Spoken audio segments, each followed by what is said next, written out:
Hello, YouTube. Welcome to my channel, Marriage, Politics, and Sports. Hey, listen, I wanted to chime in on this cognitive decline or absence of Joe Biden during the past 4 years. We could probably safely say in his entire presidency, President 46 was not in charge of the government. And so he might, whatever he had left in the beginning of his term, it was completely gone by the time he talked to her in that inquiry about his secret documents in his house. When this agent came out, the lawyer came out and said, listen, we can't prosecute this guy because essentially, he's just like a dawdling old man and there's no way we can get a conviction. And they came down on her hard because of his position, right? And of course, there's her was in front of Congress, and he was saying his piece because they came down on him pretty hard. And so all I'm trying to say is, listen, I just got some. I'm not going to spend a long time here, but I just wanted to kind of show that for 4 years, America was butt naked to the world, right?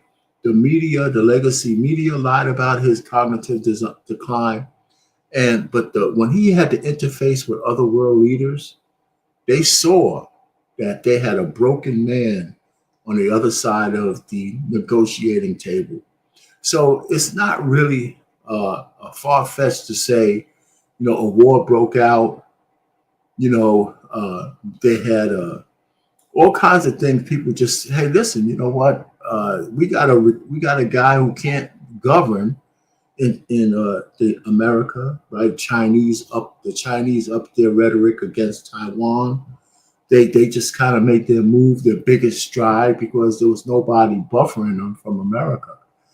Because Joe Biden wasn't there, we actually had a shadow government making decisions for all of Americans. Because this guy, he didn't do anything, right? All of a sudden we have rainbow flags on the White House. We got transvestites naked from the top up on the White House lawn. We had all kinds of shit going down. It was probably the weakest that we have been in the modern era in the United States. We had men with dresses in the military. We had all kinds of crazy shit going on when he was president. But let's not mention the 20 million people who flooded our country, unfettered, right? Essentially, Kamala Harris was president for 4 years. Thank God she lost the real election, but I would imagine she had a lot to say with what went on because her boss was absent. But anyway, so let's get into a little bit of this. What's going on, Curtis? This is not going to be long. I just felt like ranting a little bit about this situation because the legacy media and the Democrats are trying to downplay the fact that they lied to the American people. I don't see how we could ever put these people back in power. I just don't see it. I don't give a shit whether you like Trump or not. These people hate America. They just want the power, right? And if you look at California, that's a microcosm of what this place could be if Gavin Newsom becomes president. Just look at their streets. Just look at how they tax people to death. Just look at their policies. Look at all that kind of shit, man. And I tell you, you don't want a guy like him, a chameleon in the White House. But anyway, look at Biden. We're going to talk a little bit about Biden and some of the shit that they found out. I'm going to play a tape of him being interviewed by, I guess, Agent Her, and it was hard. It's hard to listen to. Of Biden's interview back in 2023 with special counsel Robert Hur. Remember, this was a 2-day interview in October of that year where Hur described him as, after doing the interview, as a well-meaning elderly man with a poor memory. Remember, he wasn't ultimately charged with anything. Axios obtained the audio, and in this part, Biden could not tell coherent stories. He claims he shot a bow and arrow and then embarrassed the Mongolian leader. I went to Mongolia and in great pictures, I unfortunately embarrassed the hell out of the leader of Mongolia. They were doing what they would do at the time of the invasion of the Mongols into Europe in the 800s. And so we're out in the middle of nowhere, and you're looking up in the hill and you see this tiny line. It's a 20-mile horse race with all these kids under the age of 16 on bareback racing to come down. And, they're sumo wrestlers and doing everything they do. And so they walked over and they had a target, big bales of hay 100 yards away. And these guerrillas were, taking shots. And I don't know if it's embarrassed me or to make a point, but they handed the bow and arrow. Well, I'm not a bad archer. But the only problem they were if I could pull it back. So and pure luck, I hit the goddamn target. I really did. I don't know what the hell he's talking about there, frankly, but here with analysis is Jonathan Fahey, former acting ICE director under President Trump. Like he's an old guy who gets lost in his old stories, can't quite connect the dots, asks simple questions, responds with tedious, indecipherable stories from years gone by. But Jonathan, this is the president of the United States in the middle of his term in office. Yeah, I expected this to be very bad. It is so much worse than I even could have possibly imagined. And remember, after this interview, he was prepped probably for dozens of hours with lawyers, so he should have been able to get through this interview quite easily. But remember, he and everyone on his staff defamed Robert Hur after this. They were saying these were gratuitous things. They suggested that Robert Hur was the one talking about Bo dying and trying to trip him up, and Biden refused to answer because he was so offended by Hur's questioning. Now we know that's all lies, and they defamed him. And the worst part about it, Merrick Garland, around the same time, is defending Biden's competence, knowing this tape is out there, knowing the reason they weren't going to release it. Remember the baloney about why they wouldn't release it? It would somehow harm other investigations or some nonsense like that. It was all lies from everyone in this administration. Everyone said it was just political. We had MSNBC hosts like Joe Scarborough saying Biden was at the top of his game, never sharper, I'm paraphrasing, but essentially like anyone questioning Biden's competence around this time was just part of the right-wing echo chamber. And we don't have to go no further. I mean, the point really was that there was a certain amount of weakness in the Republican Party as well that couldn't really call these guys on their lies, even if you had to come up with your own full court press against the way the lies were being perpetrated by the legacy media. Now, remember, it wasn't until Trump was running for office where they realized they had a whole resource of content creators and non-traditional media they could have turned to get some more airplay to reach millions of people that America was being, grifted by the Democrats with a president who probably can't remember, where he went to sleep that night. They got all kinds of, the guy was really bad off, and his wife was so drunk with power, she forgot that she was supposed to protect her husband first.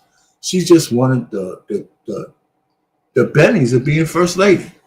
Because she didn't care about Biden. She just wanted to beat Jill Biden, first lady of the United States. And she didn't give a shit about this man. And she let him flounder out there. And I tell you what, this young boy, he's not a young man, up and coming Republican guy. I'm going to just play a little bit of his tape, a little bit of what he has to say about what's happening. And I like this guy. He's young, he's brash, and he has a lot to say. But just a little clip of him explaining the clash between one of the ladies of The View, who got a chance to interview Biden. And so let me just go ahead and play the clip. Back to them and give them their vote without them having to make any fundamental change to their platform. Now, the last thing I'm going to show you is Alyssa going on CNN this morning and talking about the interview they had last week with Joe Biden on The View. Now, if you have not seen the video I did on that, it is brutal. I'll link it at the end. But her assessment of the interview on CNN is equally as brutal. Watch. Can I ask one quick question, Alyssa, about that interview? I mean, what did you make of the fact that Jill Biden was there with him?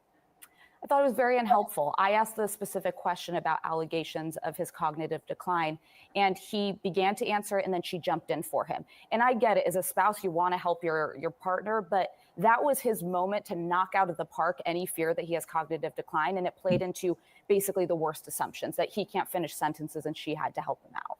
I remember this exact question because I went on a long rant about it in the video, but she specifically asks him about his mental decline. And in the process of defending himself, he loses his train of thought and just veers off into the ether. And Jill Biden has to step in and give a defense of him. And it literally looks like this man is brain dead and she's his caretaker. And her being front and center for that explains her harsh criticism of the Democrats and their cover-up of his mental health decline, because it was so clear as day for her in that moment that she was like, wow, they really thought this guy could be president another 4 years. She knew in that moment that the Democrats were complicit in one of the most scandalous usurpations of the American government that's ever happened. Our government has had a functioning president for almost 250 years, except the last 4. That's what we're so mad about, that the Democrats want to ignore and want us to keep moving on from. The powers of the president, the will of the people, was usurped by a bunch of unelected Obama staffers. The only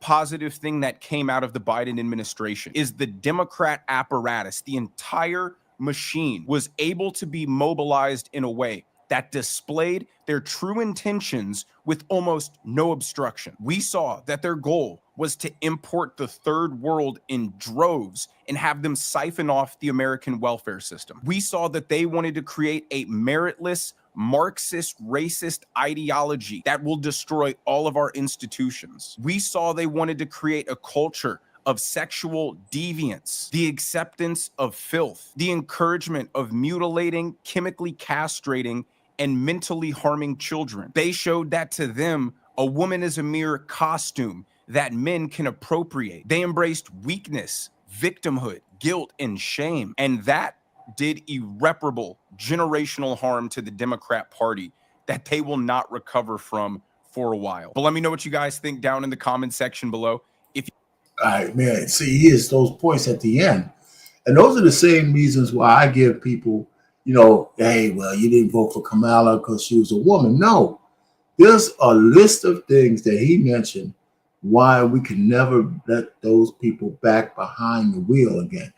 But anyway, so I didn't want to make this too long. I have some other videos. You can go see her in front of Congress, Representative Special Agent Her in front of Congress, telling them why he said what he said about Biden. And the fact that he took a lot of flack for saying, this old man he's crazy. He ain't gonna live. And that was, now remember, that was in 2023. They should have invoked the 25th Amendment, but the shadow government that was running the United States took the opportunity to almost destroy us as a republic. Let's say that again. Just like my man ended this thing, they unleashed hell upon the American people, from the transgenderism to usurping the sexual things of the children, to all the whole 9 yards. It was just bad. Anyway, so listen, I could tell you, we gotta make sure that the Republicans don't blow the fact that they got a chance to do something great, you know, and of course they got to make sure hubris doesn't kind of get into their background. I don't know, man. It's just really a bad deal. Yeah, well, I'm trying to. You got me. I should know this. I should know this. Curtis, but I'm trying to think what do you mean by 9358? It's probably obvious, but it's just kind of escaping me right now. Anyway, we'll catch up. Listen, I have some other stuff I wanted to say here, but I'm done. RP, marriage, politics, and sports. Make sure we keep the Marxist, demons out of the office, man. The midterms are going to be a big deal. We can't lose the House or the Senate. Oh, Jesus. That's cool. Oh, I got you. All right, I got you. Thank you, man. You had me going for a second. Anyway, let me get out of here. I'll talk to you guys. Talk to you later, man. Thanks for stopping by, Kurt.